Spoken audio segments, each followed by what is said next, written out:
Ya Arhamar Rahimin, irhamna.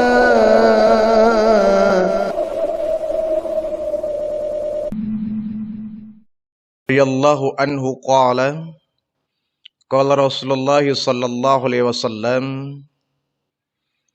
dinarun anfaqtahu fi sabilillahi wa dinarun anfaqtahu fi raqabatin wa dinarin tasaddaqta bihi ala miskinin wa dinarin anfaqtahu ala ahlika a'zamuha ajral ladzi anfaqtahu ala ahlika. Rawahu Muslim.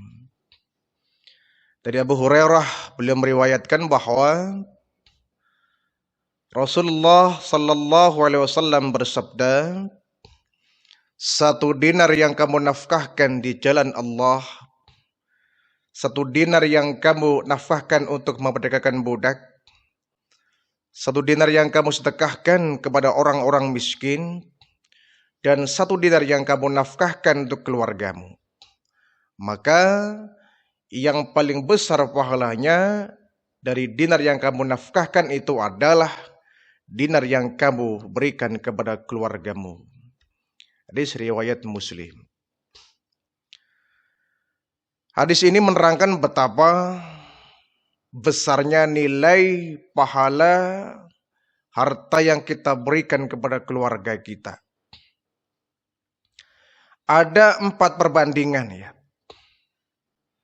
Yang pertama, dinarun anfaqtahu fi sabilillah. Satu dinar yang kamu infakkan di jalan Allah. Dinar ini adalah uang ya, mata uang di zaman baginda Rasul itu ada 2. Dinar dan dirham.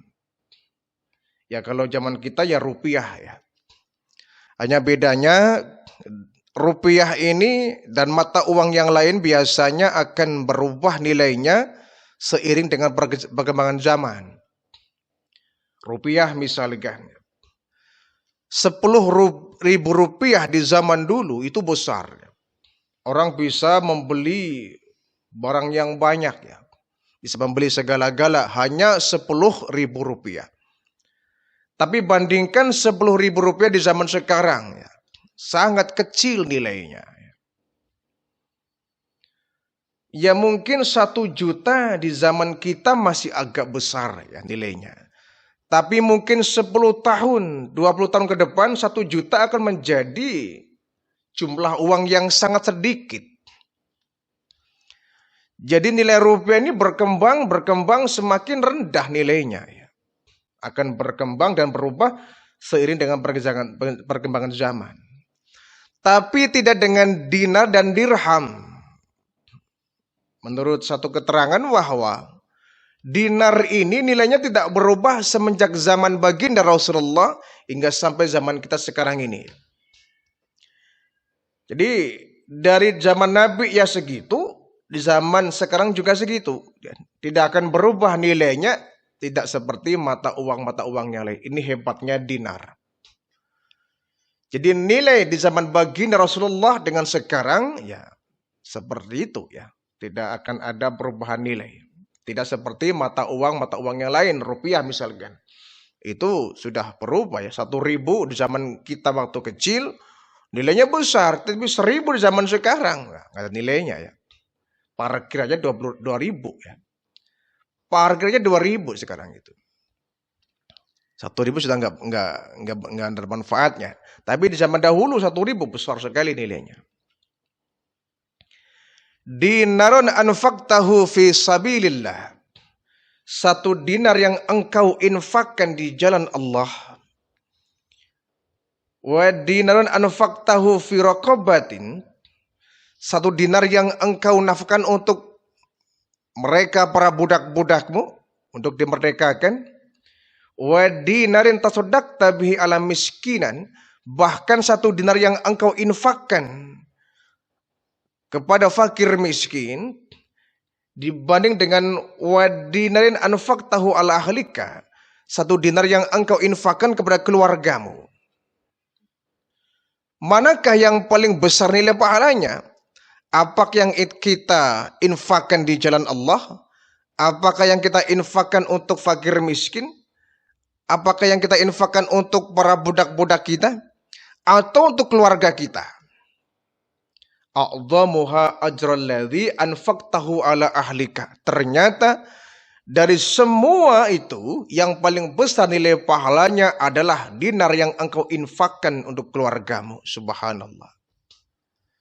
Ternyata begitu besar nilai pahala infak yang kita berikan untuk keluarga kita. Kenapa? Satu hal yang jelas, keluarga kita adalah bagian dari hidup kita. Baik mereka dipandang orang, maka akan baik pula kita dipandang orang. Jelek mereka dipandang orang, maka akan jelek pun kita dalam pandangan orang. Yang kedua, keluarga merupakan titipan Allah Subhanahu wa Ta'ala. Anak adalah titipan, istri adalah titipan. Yang titipan itu harus kita hidupkan, harus kita nafkahi, harus kita berikan infak kepada mereka, harus kita cukupi kehidupannya. Itu merupakan perintah dari Allah Subhanahu wa Ta'ala.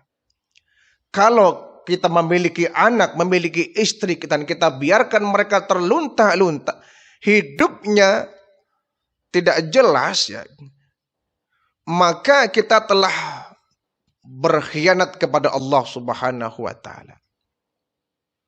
Bukankah kita ketika menikah, kita ambil hak anak itu kepada orang tua kita, orang tua mereka, ya. Ketika istri kita ambil menjadi bagian hidup kita, menjadi istri kita, maka kewajiban kepada kita itu ranking pertama daripada kewajiban istri kita kepada orang tua kita. Istilah kata, orang tua menitipkan anaknya kepada kita untuk kita nafkahi, untuk kita berikan penghidupan, kita jaga, kita didik, gitu, sebagai bagian daripada melaksanakan perintah Allah Subhanahu wa Ta'ala. Maka sudah termasuk bagian dari perbuatan dosa seandainya kita mentelantarkan keluarga kita, anak kita dan istri kita. Berapa banyak orang yang, mohon maaf, yang mereka sudah berpuluh-puluh tahun berumah tangga, belum diberikan karunia berupa anak. Nah, saat kita sudah diberikan kepercayaan kepada Allah, ya, oleh Allah, nih, aku berikan kau seorang anak, kau didik, kau pelihara, kau jaga. Kau berikan kebutuhannya. Jangan pernah kau membiarkan mereka hidupnya terlunta-lunta. Nah, itu merupakan bagian daripada dosa, ya. Karena barangkali ada seorang bapak yang dia nggak bertanggung jawab, ya. Dia sehat bugar, ya, tidak berpenyakit, tenaganya masih fit, masih prima, tapi anaknya, istrinya disuruh bekerja, dia malah asik-asik di rumah itu. Ya, kalau kemudian pekerjaannya itu pekerjaan yang baik, ini kadang-kadang disuruh ngemis, disuruh minta-minta itu. Kita sering lihat di lampu merah kadang-kadang ada ibu menggandeng anaknya. Anaknya yang masih kecil, yang mestinya dia bersekolah di pagi hari, sorenya mereka ngaji itu. Tapi dari pagi sampai sore, kadang sampai malam, anak itu di lampu merah, ya, menghibah-hibah, meminta sepeser uang dari kita. Kita kan berpikir, di mana bapaknya? Di mana keluarganya? Anak sekecil itu yang mestinya waktunya bermain, waktunya belajar, waktunya ngaji. Ya, kalau yatim piatu kan seharusnya, ya, ada pihak-pihak yang harus bertanggung jawab akan itu. Kalau ada orang kaya yang dia hidup sendiri, orang kaya yang dia merdeka sendiri, makmur sendiri, kenyang sendiri, sementara ada tetangganya fakir miskin, yatim piatu, yang mereka terpaksa meminta-minta untuk memenuhi kebutuhan perut, tapi orang kaya-kaya di antara mereka nggak peduli. Ini sudah perbuatan biadab itu. Begitu besar dosanya, manakala kita jadi orang kaya, orang yang berlebih harta bendanya, di samping kita ada anak yatim piatu yang tidak pernah kita nafkahi. Kita berikan penghidupan yang layak, malah mereka mencari, terpaksa harus meminta-minta di sepanjang jalan hanya untuk memenuhi kebutuhan perut mereka. Waktu bermain mereka nggak ada. Waktu belajar mereka juga tidak ada. Boro-boro mereka harus ngaji di TPQ, di madrasah diniyah. Ya. Bahkan waktu main pun tidak ada. Mereka dipekerjakan oleh orang tua mereka. Zalim itu. Ya. Sementara bapaknya sebagai kepala rumah tangga, pengayom rumah tangga, asik di rumah ongkang-ongkang kaki. Ini apalagi kalau misalkan sang bapaknya sudah terbuai oleh penyakit judi. Wah, luar biasa ini. Ya. Kalau sudah terbuai penyakit judi, sudah dininak bobokan dengan penyakit judi, akhirnya apa? Keluarga terlantar itu. Dia asik bermain kartu, bermain judi dengan mengharapkan sekian puluh juta. Ya. Impian-impian yang tidak akan pernah terwujud. Karena tidak ada orang yang kaya karena judi, tidak ada. Ya. Orang-orang kaya level dunia yang mereka hartanya puluhan triliun, ratusan triliun bahkan. Mereka menjadi kaya bukan karena judi, tapi karena bekerja keras. Ya. Kalau sudah terlena dalam meja judi seorang bapak, maka anak pasti akan terlantar, istri pun akan terlantar. Yang seperti ini sudah khianat di mata Allah Subhanahu wa taala, dan itu merupakan dosa besar. Dia sudah menelantarkan anak dan istrinya. Di sisi lain kita melihat ada orang tua, ya, ada seorang bapak yang dia tertatih-tatih, ya, memikul dagangannya dari jalan ini ke jalan satunya, ke gang satu, ke gang yang lainnya. Dipikul itu dagangannya sampai dia terkelupas kulit bahunya demi untuk mencari rizki untuk menghidupi anaknya, istrinya. Subhanallah ini. Dia nggak kenal lelah, nggak kenal siang, nggak kenal malam kadang-kadang, nggak kenal panas, nggak kenal hujan. Dia terus ya melangkah membawa dagangannya. Kadang didorong, kadang dipikul, kadang tidak habis sampai sore, tidak habis sampai malam. Dia berani untuk menafkahi anak dan istrinya. Ini bagian dari jihad. Besar pahalanya. Dia sudah berjuang, berkorban untuk keluarganya. Subhanallah. Bahkan dalam satu keterangan hadis, baginda Rasulullah pernah menjumpai seorang tukang batu. Ketika beliau berjabatan dengan tukang batu itu, tangannya begitu kasar. Tangannya begitu kasar karena dia suka memegang batu, banyak luka-lukanya. Oleh Nabi itu tangan diraih, dicium oleh baginda Rasulullah. Subhanallah, tukang batu yang sangat mujur nasibnya itu dicium baginda Rasulullah itu. Ditanya, "Bapak kok tangannya sampai kayak gini, Pak? Sampai terkelupas, Pak, sampai kasar begini?" "Iya ya Rasul, saya tiap hari memecah batu ya. Ini kerjaan saya memecah batu. Saya dapat uang, saya hidupkan anak saya, istri saya dengan peras keringat banting tulang saya." Nabi sampai nangis itu. Nabi sampai nangis itu. Dicium tangannya oleh baginda Rasulullah. Ini seorang bapak pahlawan yang sangat luar biasa. Di tengah terik matahari yang begitu panas, dia membelah batu sampai tangannya pecah-pecah, sampai tangannya kasar, kulitnya terkelupas demi untuk menghidupi anak dan istrinya. Ini jihad. Ya. Ini jihad. Allah tidak mungkin lalai memberikan nilai pahala yang begitu besar untuk orang yang semacam ini. Jadi yang jihad itu bukan hanya orang ngangkat senjata di medan perang. Ya. Jihad itu bukan hanya dia membawa pedang maju ke medan perang menghadapi musuh. Bukan cuma itu. Jihad itu adalah seseorang yang melakukan upaya yang maksimal, usaha yang optimal, demi untuk meraih tujuan yang baik, untuk mengharapkan ridha dari Allah, itu jihad. Itu pengertian secara luas daripada jihad. Maka apapun yang orang lakukan dengan tujuan yang baik, dengan usaha yang sangat maksimal untuk menggapai ridha Allah, itu adalah bagian dari jihad dan dia mendapatkan pahala jihad. Ya memang jihad yang paling utama adalah ya, dia berperang membela agama di medan perang, itu jihad yang utama ya. atau menyampaikan kebenaran depan penguasa yang zalim itu juga bagian daripada jihad. Tapi seorang suami, seorang bapak kepala rumah tangga dan dia pergi pagi pulang sore peras keringat, membanting tulang. Ya. Ada istilah kepala dijadikan kaki, kaki dijadikan kepala. Dia bekerja dengan begitu payah untuk menghidupi keluarganya. Ini pejuang. Ini seorang mujahidin. Dia berjihad untuk menghidupi keluarganya. Dan dinarin anfaqtahu ala halika, satu dinar yang engkau infakkan untuk keluargamu, a'dhamuha ajran, nilainya lebih besar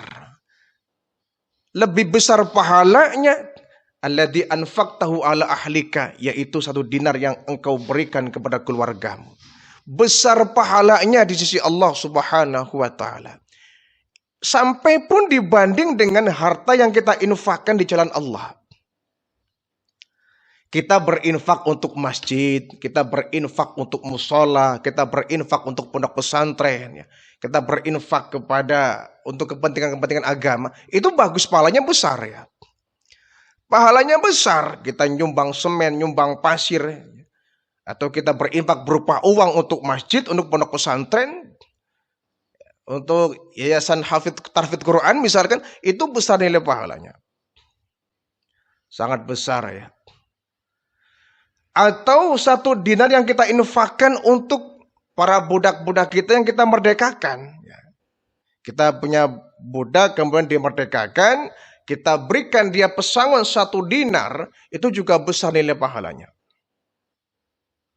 Yang ketiga, wa dinarin tasaddaqta bihi ala miskin, 1 dinar yang kau infakkan untuk kaum miskin. Kita bersedekah untuk fakir miskin itu juga besar nilai pahalanya. Tetapi dari semua itu, dari 3 unsur tadi, dari 3 macam infak tadi, yang paling besar adalah a'dhamuha ajral ladzi anfaqtahu ala ahlika, yaitu 1 dinar yang kita infakkan untuk keluarga kita. Subhanallah. Mengalahkan pahala dari infak yang kita berikan kepada semua orang itu. Fakir miskin, yatim piatu, untuk memperjuangkan agama Islam, untuk para budak. Itu mengalahkan semua itu. Lebih besar nilai pahala yang kita infakkan untuk keluarga kita. Bahkan kita tahu para nabi, para rasul, mereka juga semuanya para pekerja ya. Nabi Daud dalam satu hadis, Nabi mengatakan, bekerjalah, sesungguhnya Nabi Daud alaihissalam juga dia bekerja, dia makan dari hasil keringatnya itu. Nabi Daud alaihissalam itu. Padahal seorang nabi itu kalau minta, ya Allah berikan aku emas misalkan segede gunung, ya dikasih. Doa nabi, doa rasul pasti akan dikabul oleh Allah. Tapi hampir semua nabi, seorang rasul itu semua pekerja keras. Nabi Nuh, beliau tukang kayu. Beliau tukang kayu. Sampai baginda rasul pun beliau siapa? Pedagang. Nabi Muhammad seorang pedagang, bahkan menjadi pedagang dari usia remaja itu. Jadi seorang pedagang dari antar kota, antar negara ya, jaraknya jauh, dari Mekah ke Madinah, dari Mekah ke Syam dengan jarak tempuh yang sangat begitu jauh. Rasulullah pedagang. Bukan seorang raja, bukan seorang bos, bukan seorang manajer, tapi dia seorang pedagang. Jadi seorang nabi pun, seorang rasul pun hanya untuk memenuhi kebutuhan perutnya, ya bekerja. Ada yang mencari batu, ada yang mencari kayu, ya. Ada yang pedagang. Lalu kita levelnya apa? Nabi bukan, Rasul bukan, gak mau bekerja. Levelnya apa kita ini? Ya. Kadang sering ada, heran orang tuh. Ada laki-laki dia badannya sehat. Ya. Badannya sehat, tidak berpenyakit, tenaga masih fit. Tapi dia malas bekerja, itu pagi-pagi tidur. Ya. Ya kalau paginya tidur, malamnya dia ada lemburan, gak jadi masalah. Dia gak pernah ngapa-ngapain. Tuh ada itu. Istrinya yang bekerja, peras keringat, banting tulang itu. Istrinya yang mencari nafkah itu. Istrinya yang mencari uang, menghidupi suaminya. Ya kalau suaminya sudah gak berdaya, ya iyalah gak apa-apa. Ya, itu bagus. Wanita hebat itu. Dia menjadi pejuang mencari nafkah. Suami yang sudah nggak berdaya, berpenyakit misalkan. Suaminya stroke barangkali, dia menggantikan ya, sebagai seorang suami mencari nafkah, itu bagus. Wanita yang hebat ya. Tetapi kalau dia masih punya suami masih sehat bugar ya, masih sehat, masih bertenaga, masih muda, nggak mau bekerja, malah istri yang bekerja, ini kan pengkhianat ini namanya. Dia pengkhianat ya. Dia sudah mengkhianati Allah Subhanahu wa taala yang sudah memberikan titipan berupa anak-anak istri kita. Ya. Jadi ya kecuali kalau umpama ya kita punya keluarga sudah mapan semua ya, sudah mapan semua, anak sudah mapan ya, mereka sudah punya pekerjaan bahkan punya penghasilan yang sangat lumayan. Kita misalkan tergolong keluarga yang berada, ya lebih baik kita infakkan harta kita kepada yang membutuhkan ya. Kita mau ngasih infak kepada istri umpama, mau istri kita juga sama seorang pekerja misalkan ya, dia seorang pegawai besar gajinya misalkan ya, kita pun besar gajinya, anak-anak semua sudah bekerja ya, sudah banyak punya penghasilan masing-masing dengan sangat besar penghasilannya. Ya kita infakkan sebagian rezeki kita kepada fakir miskin ya, fakir miskin, yatim piatu ya, yayasan-yayasan Islam ya, tempat-tempat tahfidz Quran, kita berikan infaknya kepada mereka. Tetapi kalau kita memiliki keluarga yang masih pas-pasan ya, masih dibilang kurang, maka kita mendapatkan uang yang lebih utama adalah untuk kita berikan kepada keluarga kita. Walaupun sangat besar pahalanya yang kita infakkan di jalan Allah, menyumbang masjid, menyumbang pesantren, besar pahalanya. Memberikan pada fakir miskin, besar pahalanya. Tetapi kalau keluarga kita masih membutuhkan nafkah dari kita, membutuhkan ya, uang dari kita, maka pentingkan nomor satu adalah kepentingan keluarga. Ya. Kepentingan keluarga kita utamakan, anak kita, istri kita, agar mereka menjadi orang-orang yang memiliki kebutuhan yang semuanya terpenuhi. Supaya anak kita bisa sekolah yang benar, sekolah yang tinggi, syukur-syukur kita titipkan mereka di pondok-pondok pesantren, sehingga dengan uang yang kita dapatkan dari kita bekerja, menjadikan mereka anak yang saleh, anak yang ahli agama, anak yang alim, calon ulama, ini bagus. Dan orang tua yang semacam ini, insya Allah akan ditolong oleh anaknya nanti di hari kiamat. Kalau seumpama dia ibadahnya kurang, bahkan dia umpama divonis masuk neraka pun, tapi dia pernah mendidik anaknya, memberikan uang kepada anaknya untuk belajar agama, masuk ke pesantren, sampai menjadi seorang yang alim, orang yang memiliki agama, orang yang saleh, maka anak kita akan membela kita di hari kiamat nanti. Mereka akan menolong kita di hari kiamat nanti. Maka jangan pernah kita merasa rugi seandainya kita bekerja untuk menghidupi anak-anak kita ya. Tidak usah diungkit-ungkit. Kamu waktu kecil ingat tuh bapak ini sudah mati-matian ngidupin kamu. Kerja misalkan ya, pontang-panting nyari uang buat kamu. Sekarang kamu udah gede, giliran kamu ya, bapak yang harus kamu kasih uang. Gak perlu diungkit seperti itu ya. Kita memberikan infak kepada keluarga bukan untuk mengharapkan balasan. Bukan untuk diungkit ke anak-anak kita. Nanti kamu kerja ya, bapak minta jatah 1 bulan 1 juta. Kamu kerja dapat uang, bapak minta jatah 1 bulan 5 juta. Ini namanya tidak ada keikhlasan ya. Jadi yang kita infakkan, kita berikan kepada anak-anak kita selagi mereka masih kecil, lupakan, itu bagian dari anfak tahu. Kita berinfak. Kita bersedekah untuk mereka. Kita bersedekah untuk mereka, tidak perlu kita ungkit-ungkit ketika mereka dewasa. Itu namanya kita mengharapkan balasan. Orang ibu kita saja, kita menyusu ke ibu kita sampai 2 tahun, pernahkah ibu kita mengungkit? Minta dibalas air susunya? Tidak. Pun demikian ketika kita berumah tangga, kita punya anak-anak kecil ya, punya banyak, biarkan mereka sekolah yang tinggi. Jangan kemudian ketika mereka dewasa kita ungkit ya. Itu namanya kita bukan berinfak karena Allah Subhanahu wa taala. Ya. Jadi harta yang kita infakkan di jalan Allah. Ya. Bahkan dalam satu hadis, idza anfaqa rajulu ala ahlihi nafaqatan yahtasibuha fahyallahu shadaqatun.